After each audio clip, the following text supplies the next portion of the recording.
Okay, everybody. Well, it's Kyle once again with another episode of Hillsborough and Hunterdon Real. Today, I'm lucky enough to have Ania Jernigan with us. Ania, thanks for being with me. Thank you for having me. I greatly appreciate it. Yeah. So, cool thing about today, guys, Ania is the first Newell Strength client that I've had on the show. So, this is something I want to start doing every month. And she really popped out in my mind just because of her dedication and enthusiasm and all types of good stuff, which we're going to talk about today. Before we start diving into that, Anya, why don't you kind of give everybody a little background? What town do you live in? Tell us a little bit about your family, what you do for work, and then we'll dive into it. Okay, well, I live in Belmead, New Jersey. We have a family of 3 kids. One of them has been going to Newell since he was 10, so that's 3 years now. That's my son, Aleks. Our oldest is Mihalina, who is a prima ballerina in the making. And then the youngest one is Hanya, who's 10 years old, and she is a big swimmer. And, one of the things that I always joke around with people at the gym about is, I was actually born and raised in Poland. So my family and I came here back in 1990. I was 15 years old. So my kids often make communist jokes because, I don't really let them slip and slide too much. There's not a lot of excuses going on in this household. But my husband and I both work at AT&T, gainfully employed, thankfully. Even with COVID hitting us, we've been pretty blessed. And, overall, Newell has been a big part of, quote unquote, surviving COVID. I don't think I could have done it without a place like that I can go off to and have a bit of a freedom. And the word normal comes to mind when I think about it. So we've been pretty blessed all throughout this crazy time, for sure. Yeah, that's awesome. It's we're definitely going to talk about that. Uh, when you and Alex were there today, we not the day we opened the third day, but all three of those days. We'll go over that for sure because I want people to know that story, if that's cool with you. So talk about why did you like for when you were growing up, right? Were you an athlete? So it's interesting because when I was growing up in Europe, let's just say the roles of females and males were very different, right? So I loved athletics. I thought I was a pretty good volleyball player. I loved playing tennis. I loved swimming, but that was kind of sort of reserved for the boy side. So my mom pushed me into arts and music and singing and dancing, things that were more girl like, right? So I think I've discovered that I am much more into athletics later on in my life, not in my younger years. Actually, when I immigrated here, we moved to Queens, New York. And when I was in Hillside High, I remember at the gym, I didn't speak the language yet, but at the gym, we were playing volleyball. And the coach put me on the team right away because she said, "You're really good. You have to come play with us." And I just remember it was like a big blur. First 6 months of us living in Queens, New York, I was traveling around in the bus playing games without even knowing what was happening to me. So it's kind of a weird story, but that just shows you, it's like this ability I had kind of saved me and mold and allowed me to kind of enter the new world, right, of living in the United States of America. So that was kind of an interesting story, I thought. Yeah, that's pretty cool. So I'm going to come back to that in a second. Why did you guys like? Why did your family decide to come here? Um, it's interesting. So we left in 1990. So that was during the fall of communism, and there's a family story that kind of unveiled throughout the years, where my great grandmother had an arranged marriage and came to Pennsylvania and had kids here, and then didn't like it. Went back to Poland. So when we found out about it, my grandfather went to American embassy. Turned out he was an American citizen, being born in the United States. And I kid you not, it was like mass exodus. It was so sad. My poor grandparents left alone. We had this huge family. My mom with 2 brothers and a ton of cousins, and we all just packed up We all went in because there's an opportunity that we had. It was a short window. They allowed us, the children of the citizen get automatic residency. So they gave us all slots to come in, and we had time period where we could go and immigrate. And actually, my mother and I were the first ones. My dad was delayed by 6 months, and then my brother wound up getting stuck in Europe for another 6 years before he could come here. So immigration policies forced that all throughout the process, but we all moved, all of us, every single one of us. It was like we all just kind of packed up our 3 little bags and we're like, all right, we're leaving. That's it. So it was quite an experience. And, I think about those experiences because in our careers, my husband and I had opportunities to move around, and we chose not to take them because we didn't want to disrupt our kids' lives, right? But then I look back at my life and at the disruption that it was, and it was one of the best things, right? So I often question myself in the decisions that I make, but needless to say, I think we all kind of have to make those decisions if we wherever we're faced with them. But I think this forced this new personality on me, because I was always very introverted, always kind of shy, staying away from things, not very talkative. And this move here forced me to, I didn't have a choice to be that way anymore, right? Yeah. The survival kicked in, and you just kind of went for it no matter what. And I remember my parents always saying to me, listen, don't complain. It's an opportunity. Don't look at it any other way. It's an opportunity. I don't want to hear it. You don't want to try it. I don't want to hear it. Until you go and try it, you can't talk about it. And that's kind of what I've been trying to instill in my kids as well, which is not the easiest task these days, but I do try. Sure. What when you came here, what was the biggest thing that stood out to you that was different about the United States versus Poland? Oh boy. So I mean, diversity, right? I mean, I left in 1990. Borders were closed, so we all looked the same. We all dressed the same. We all had the same religion. We all ate the same food. Versus I come here and, I was in Hillside High in Queens, New York, huge high school, right? I mean, tremendous. And everybody looks different, and not a lot of people look like me. So that was a bit of an adjustment, right? I used to have this is going to sound really weird, but I couldn't recognize people. Like I couldn't recognize their faces. So I would see a person, and then I would see them this next day, and I would be looking at them going, I think I've seen them before. I think I know who they are. But because everybody looked so different, it took me a while to kind of absorb that. So to me, that was a big, now, look, I'm a 15-year-old kid who's probably more sheltered than any other 15-year-old kid in US. But I had a really hard time with that, just try to acclimate to all of the change and all of the craziness. I mean, first night, my uncle took me for a ride through Manhattan. I mean, you should have seen the look on my face. I was like, what is this? Now remember, I grew up in the country where there was censorship, so you couldn't see things like that, right? I think the only American movie that we watched was Rambo. And the television was censored, the news was censored, what you were reading, what books you could read.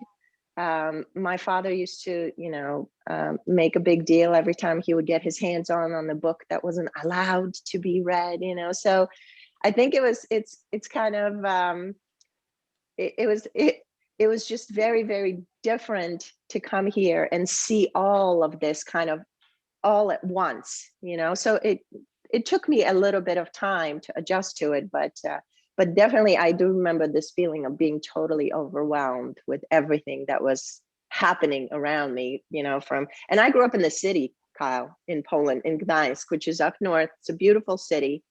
So I wasn't even a country girl. Like I came from a city, but city doesn't equal another city. That's for sure. So I think that was one thing that really struck me as I was trying to maneuver through school and trying to get involved and try to get acclimated to it. And by the way, my mom sent me to school on the second day we were here. No kidding. Second day. Didn't even give me like a week to chill, Second day she has me in school, that woman. She'll probably be watching this. I mean, that's amazing. So second day of school, do you remember who the first person that befriended you at school was? Yes, her name was Joanna, and she was Polish, and she was the only Polish girl in that entire high school. And she helped me maneuver through it. And then I remembered this girl, I forget her name, but she had this beautiful red curly hair. And I remember in history, I was struggling so much because all the reading and writing, and I was just learning English. And she was always there to kind of like, hey, look at this paragraph over here, and look at that paragraph. Because, I was doing homework by basically looking at the sentence of the ask, and then finding keywords, understanding the layout of a sentence, and then searching in the book, in the paragraph for those particular words, and then copying the entire paragraph onto my notebook. That's how I did my homework for the first 6 months. But on the flip side, I'm actually very fortunate to have landed in public school system in New York because English is a second language. It was a 4-hour block of learning every day. So that actually helped me learn. I mean, I was pretty fluent in about 6 months. So yeah, that was pretty incredible. So that part of the process worked out really well. Yeah. That's it's got to give you such a different perspective too than most people have, being an immigrant, knowing that you came from a communist country, and just and how you had to work for things, even just to do your homework, to socialize with people. I mean, it's stuff people take for granted. For sure. You went through it, so that it's inspiring for sure. Now we're gonna bounce around a little bit. What made you? So you started with us almost 4 years ago? 3.5 years, yeah. What made, like, what was going on that you decided, okay, I got to go try out Newell Strength? Were you training prior? Like, what was going on in your life that made you want to do that? So you know how we always think how great and fit we are because we don't look fat. But what started happening actually, when I turned, 42, the kids started getting older, and I wanted to make sure that I continue engaging with them, and that means playing outside, playing sports, doing fun stuff. And I noticed like I was missing a step. So I would be running with Aleks playing lacrosse in the front yard, and all of a sudden I would like trip and fall, and I'd be like, what is going on? Or I would go, drop off something at the theater for my daughter and start running. This is the best one. There was a cop parked right outside of the Trenton State Theater, and I'm running out right, I got to get her this gift. She forgot this thing for her performance. So I'm like running, and how your body is just like, you're running, but your feet can't keep up with you running. So next thing I know, I'm like doing tuck and roll, and I'm going, what the hell is happening here? And the cop goes, hey, that was a really nice tuck and roll. I'm like, oh, thanks, man. I really appreciate it. As I'm all like banged up and scratched up. So I started feeling like, my dad used to always say that your mind is young, but your body is not doing so hot, right? So my husband was actually searching for some athletes programs for Aleks. And, I thought to myself, hey, wait a minute. If I'm going to pay for that little schlub to go work out, then I should be able to work out too. So I'm like, I'm going to give it a try. I've always been active. I enjoy being outdoors, and I have to say that I never realized how wonderful it feels to be strong, right? That's not something that comes to mind when you're a woman, right? You're trying to be fit, and you're a runner, and you do yoga, and there's nothing glamorous about, lifting weights. Well, to the contrary, I do enjoy it a lot, and I feel probably the best I've ever felt in my, adult life. So that's kind of how it started. And then, of course, you with your brilliant programs of fat shredders and such, I had to get involved because the competitive side of me just cannot stay away. And that also taught me a lot about fasting and a lot about intermittent fasting and how do I leverage that? How do I make myself, better, right? At the end of the day, I want to be healthy and, I want to feel good. I'm not going to be a supermodel anytime soon, but I definitely want to feel good about myself. And I want to be there with the kids and be able to participate in activities as they get older. So, and Aleks can lift me, by the way. Yeah, he's getting strong. He walks around and he likes to pick me up, which, it's kind of scary. It's crazy. I mean, and you can see he's got the structure. He's going to keep getting bigger too. I mean, it's fun to watch him in there though, just kind of, Yeah. So how do you find, you got 3 kids, active life, full career. How do you find time to fit this in, or like how do you balance this? Because a lot of moms out there might say, "Well, I want to do it, but I just don't have time because I'm so busy with stuff." Like, what's your mindset? How do you prioritize this? Yeah, and I often say that to people because a lot of people think that you have to spend an enormous amount of time working out in order for you to see results. And I have this theory that it's really the commitment and a couple of things I want to focus on here is you have to commit to spending 50 minutes exercising, right? That's your number one. I think if you're a morning person, it's great to start off a day with an exercise routine. If you're an evening person, there's plenty of opportunity to do that in the evening. I think that, we often think that we have to do a lot of it and, extended periods of time.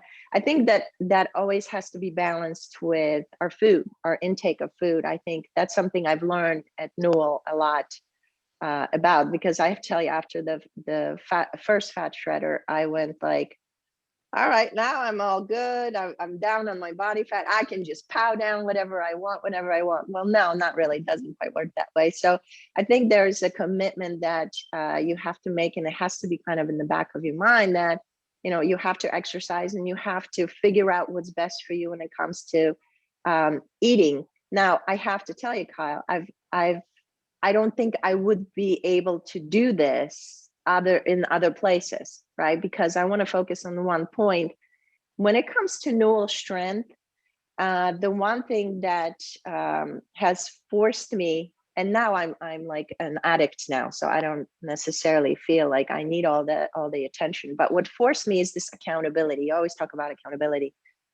I was feeling accountable to like the people at Newell Strength. Like if Dana heard that I didn't show up for a class, it's like, oh my God, she's gonna kill me, right?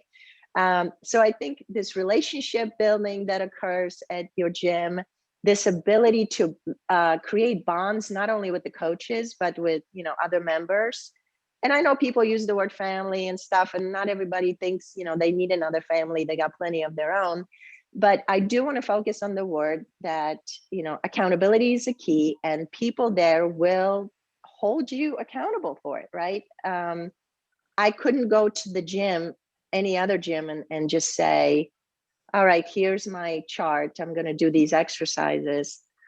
And after 8 reps, I'm like, oh, this really hurts. I'm just going to drop the weight, right? I have Dana there going, no. This was supposed to be 10. This wasn't supposed to be 8, right? And I think we need that. And I think people don't realize it. People think that they can just, do it on their own, and some can, right? But especially when you're getting started, it's not a lot of time. It's the people around you and the accountability and the relationships and this you almost have this desire to go in and just, if I just give it 100% for 50 minutes, I'll be good to go, right? And that's all it takes is 50 minutes. Nothing else, nothing more, nothing less. You don't have to run a marathon. Nothing, which was the amazing phenomenon for me, because I was also of the mindset that I got to go do my elliptical, I got to go run, I got to go do this, I got to go do that, and that's actually proved to be wrong. Yeah, it's Yeah, it surprises people. And I have to tell you, one of my favorite things throughout the years is seeing the relationships you talked about, using yourself as an example, how you start making friends with other clients, and then how individual relationships develop between you and different coaches. It's like so fun for me to just kind of, because that to me is what it's really about, is that community, and you're a big part of that. You have fun when you're there, which is key too. You're always smiling, Yes. laughing, and I'm always like, she's having a good time here, you know. Um, So with that, like with the community, I think a good next question for me to ask you, you talked about, so COVID has been going on like a year, just about a year, coming up on a year. You talked about the sense of normalcy that you've been able to get at Newell Strength. Why was that important to you? You know, um, just to kind of talk about that. Yeah, I think after the first 3 month lockdown, and once again, you guys have done a tremendous job with the Zoom classes, and I had to be on the noon Zoom class because it was a live one. Because once again, I needed someone watching me, making sure I do all my exercises, because that's the kind of slacker that I can be. But it's like the first 3 months were so tough. I mean, between us being locked up in the house, not being able to see family, not being able to see friends. Kids were, bouncing off walls, trying to adjust to the remote learning. Work was, kind of fluctuating because, company was going through all these changes. Everybody was trying to adjust to what the new normal is going to look like. And I felt for the first time, and, um, this is probably something I don't often, think about, or I try not to think about, but you know, uh, I felt like I was getting depressed, Mhm. you know, and I am the last one who will be ever admit that, right? Because I'm a tough cookie. I don't talk about the weaknesses, right? It's all about strengths. But I felt like there's something not right, and I wasn't feeling good about anything that was happening around me. So the minute I saw the freaking first email from you of like, I'm gonna do it, we're gonna open it up. I was like, Aleks, get your stuff together. We're going. I'm like, there's no way anybody's gonna stop me from going in there, because I needed people. I needed to be around people, and I needed to see people and talk to them and start feeling like things are going to go back to normal soon. It's going to be okay. I think it started messing with my psyche. So I was really having a really, really hard time with that. I really was. Sure. And I think a lot of people were. I mean, that was I've told you this, the reason I decided to open them was, it was not that as a business point of view, at that point, it would have been easier to stay closed. But it was about, I knew a lot of people were feeling what you're saying, and I wanted to provide hope, right? That was the main thing. Just give them hope that, I'd gotten fed up with everything. So you and Aleks were there day one, right? May 18th was a Monday. Yep. And that was a little bit of a madhouse. I mean, that was, I remember they blocked off the parking lot. I didn't know what to expect. Yeah. I had no idea. And there's people, I mean, that we didn't know from Newell Strength. All these people are there. So you guys came that day, uh, the next day, and you guys got in, no problem. But I knew on Wednesday was the day everybody was tipping me off. It was all this behind the scenes stuff that, hey, they're going to start giving your client. They told me Tuesday night they're going to start giving the clients summons, and I was like, damn. And I said, if they do that and nobody goes in, they beat me. I'm like, there's nothing I lost. So I remember you and Aleks were there, Rich and Mike Van Double V, and I remember when I said, I'm going to give you guys a summons if you're okay. And I could see Aleks like thinking, man, is this okay? But you're like, we're doing it. And I was so happy you guys went in, because it was four of you that got summons that day, but it was victory, And then that night, Best workout I ever had. that day, yeah, that Wednesday, right? It was crazy. I Yeah, mean, guys, absolutely. it's hard to explain to people.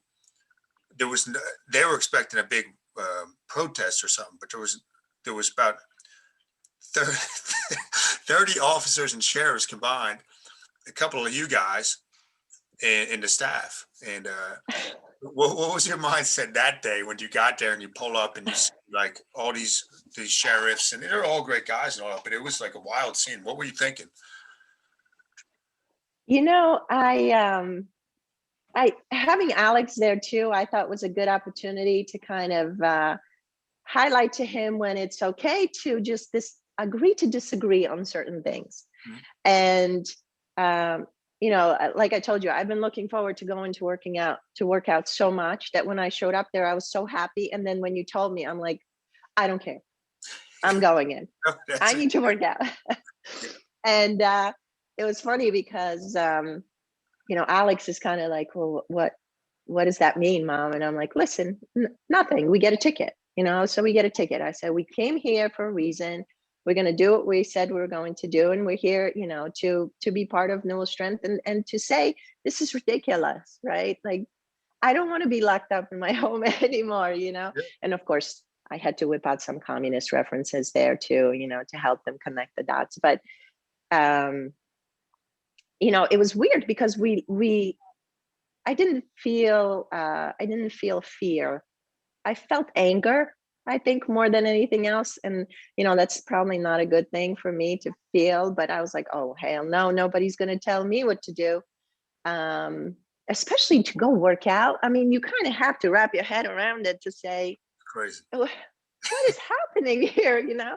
So I'm like, first of all, it was 4 of us, Yeah. right, in this huge warehouse. And, you know, I'm gonna say it, but I can go to Home Depot with hundreds of people around me. And, you know, just part of me, I wanted to make sure that Aleks understood that you have to be logical sometimes about the situations you're in. And but what was funny is when we were walking out, because, you know, they didn't hand me the ticket right there and then. Yep. So Aleks is like, you know, like, Mom, are you gonna walk up? I'm like, what do you think? I'm gonna walk up to the guy, ask for a ticket? No, let's get in the car, let's get out of here. And then when the guy pulled us over, it was interesting because once again, good opportunity for me to teach my son something about the law enforcement and why they're there and what they're there to do. And you know, they pulled me over and he goes, ma'am, do you know why you're being pulled over? I said, I believe so. And he goes, did you think you were going to get away with it? And I said, sir, I'm not getting away with anything. I said, I just went to work out. I said, is this illegal now? Like, so he kind of backed off a little bit and said, I'm so sorry. You know, I appreciate you being cooperative and, you know, this is imposed on us and this and that and the other. And I was like, look, I understand. I'm not going to argue with you. Right. I'm prepared. Hand me over the ticket.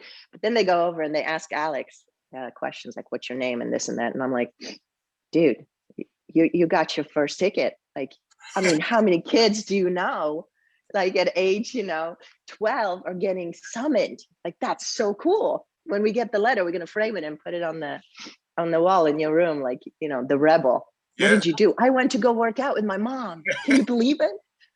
So that was kind of funny. But I think, you know, the law enforcement was there to do what they were asked to do. I don't think they really agreed with what was happening. But, you know, but it was kind of funny, like when they were like, oh, did you think you were going to get away with it? And I'm like, no, I wasn't going to go ask for it either. You know, I mean, if you're going to pull me over, you got to pull me over, you know? So that was kind of an interesting experience there for sure. Yeah, that was yeah, I was proud of you guys that day. That was pretty wild. I joke with Aleks sometimes now he's gonna have to get like a rebel tattoo, you know. Something No like tattoos, Kyle, no that. tattoos. Yeah, right, yeah. So that was awesome. And then you know, it was honestly because I believe that the 4 of you went in, you know, you and Aleks and the other 2 guys, that was I think the 4 o'clock session maybe. If Yep. it was only an hour and a half later that they called and the state wanted to have a meeting because again, if nobody went in, I think they would have been like, we're just going to do this every day and it's going to stop. But then once you guys did that, word got back to them pretty quick. It was like, all right, we can't, this is not a good look to be given, you know, Yeah. patron. And so because you guys did that, that's how everything, you know, that really changed. You know, by Friday, he had announced that the whole state could train outdoors, you know, because of you guys, really. Like, I don't think if you guys didn't go in that day, I think that would have been it probably. Yeah, I think that would have been all right. They beat us, you know. So, Well, we weren't gonna let it happen. That's for sure. yeah, It's a cool thing that we'll always be able to look back on, you know. So awesome stuff. So a couple more for you. I got 5 years from now. What do you see for your life? Oh, I would love to be retired Yeah. and travel and sit on the beach somewhere drinking a margarita. No, I think, I'm looking forward to what the kids have in store for them. We like to daydream a lot. So my oldest daughter daydreams into getting to ballet school, and my youngest likes to do research on swim teams and which college has the best swim teams so she can get in there and on the scholarship or something. And Aleks is ultimately going to be a professional lacrosse player, just for everybody to know. So we do like to think about that. I do. My philosophy early on in my life was work really hard early on so you can have a great life later on. That's something that my parents have taught me. It's funny. I just posted a video on my page on Facebook because something triggered my thought process. My parents came here. If you think about it, right? I was 15 years old, so early to late 40s, which was huge, right? I mean, it's a huge adjustment for anybody to make. And they are now retired in Florida, living in a beautiful home, and everything paid off, but I've always been very focused on teaching us that don't buy stupid stuff, right? There's something about having things that you really need, and then there's the wants. The wants should be a very small portion of your life. And I think I'm very proud of how they've taught us, my brother and I, and how they are now able to live a good life all by themselves, thousands of miles away, which is wonderful to me. Because coming from Europe, often, families were always together and living together and being close together, and they know exactly what they wanted and they went after it. And that's kind of what they try to teach us. Like, we brought you here so you can do what you want, right? You're not forced to be a certain way or live in a certain place or work in a certain field. If you want to change your field, you go educate yourself and go change that field, right? My mom was working in the healthcare industry and educated herself into different phases of her work. So they've always been a good example for me. And I think for my husband and I, they continue to be that example, right? Having them in our lives, watching them, how independent they are, and they continue being independent, even though they came here so late in their lives. Basically, we came here with nothing, right? So it's possible. And I often tell people, like, no, it's not that bad. I mean, I know people say it can always be worse, but you just have to have discipline. And you talk about discipline, right? I think discipline comes across, working out, health, eating, your finances, right? If you don't have the money, you shouldn't be spending it, right? I mean, it's just that simple. And I think sometimes, we get a little out of control with that. So, I think in 5 years from now, I'm looking forward to kind of see my kids, to see what their next chapter is, right? And try to be there to support them in any way, shape, or form, and hopefully teach them the same values that my parents taught me and my brother, and really focus on having them do things that make them successful, right? And happy, right? Happiness is important, but I think you also have to be committed to something. It can't just be, you can't be flaky, one day you love this, the next day you love that. You just really have to show that discipline and commitment. So yeah. I'm looking forward to that. And hopefully there'll be a beach somewhere and a little drink waiting for me while I do that. It'll be well earned. It'll be well earned by that point. Do you like to read? I do. What would you say, like, if I said, what's your favorite book? What comes to mind? Is there anything in particular?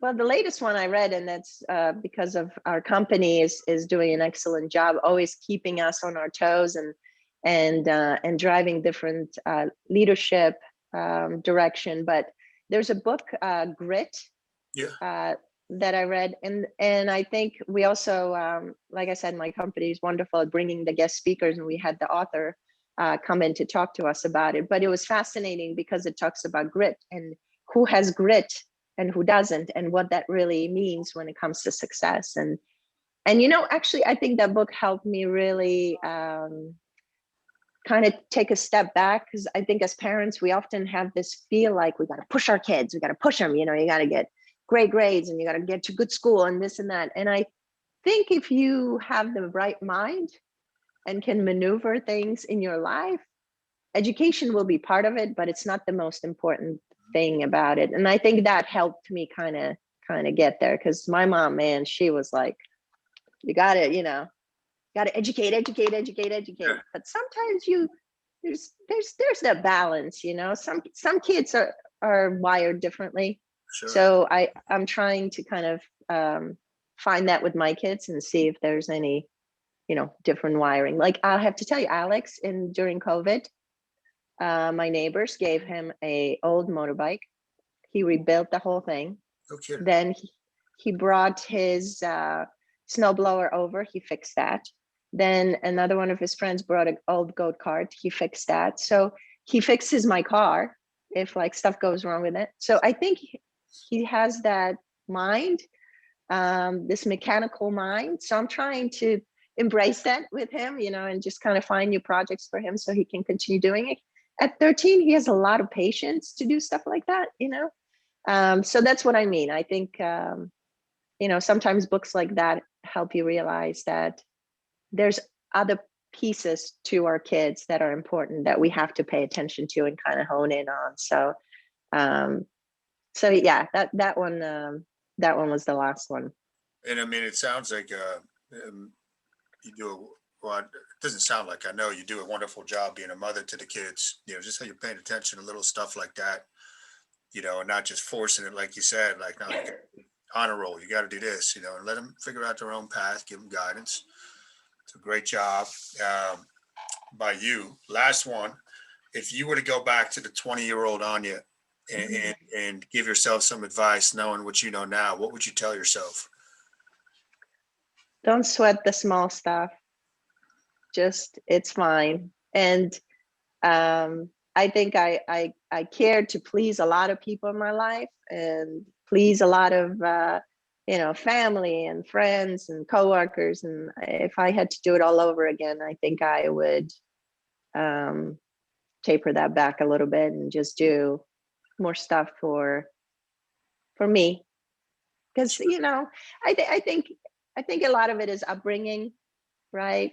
I've watched my grandmother do it. I've watched my mother do it. So naturally, I want to be the one doing it and pleasing and doing all this other stuff. But hopefully I will break that with my family and kind of guide them a little bit differently. Not that it's a bad thing, but definitely, there was not a lot of thinking for myself at that point, I think, in my life, which is fine because the world turned out just fine. Yeah. But I do want my kids to be much more independent thinkers, I think, more than I was, which is very hard to believe, I'm sure. Well, that's good advice. And yeah, I think you're already modeling that for them. So it was awesome having you on, Ania. Thanks for being the first Newell Strength member to be on this show. Thank you. Yeah, you keep up doing what you're doing and keep being that inspiration for people. Your positive energy always comes across. And I know other people appreciate that too. So yeah, you have a great day. And I will see you over there this week. And I really appreciate you doing this. Thank you so much, Kyle. Thank you for having me. And I'm very excited to have discovered Newell. Thank you. Just give me 1 second, okay? Sure.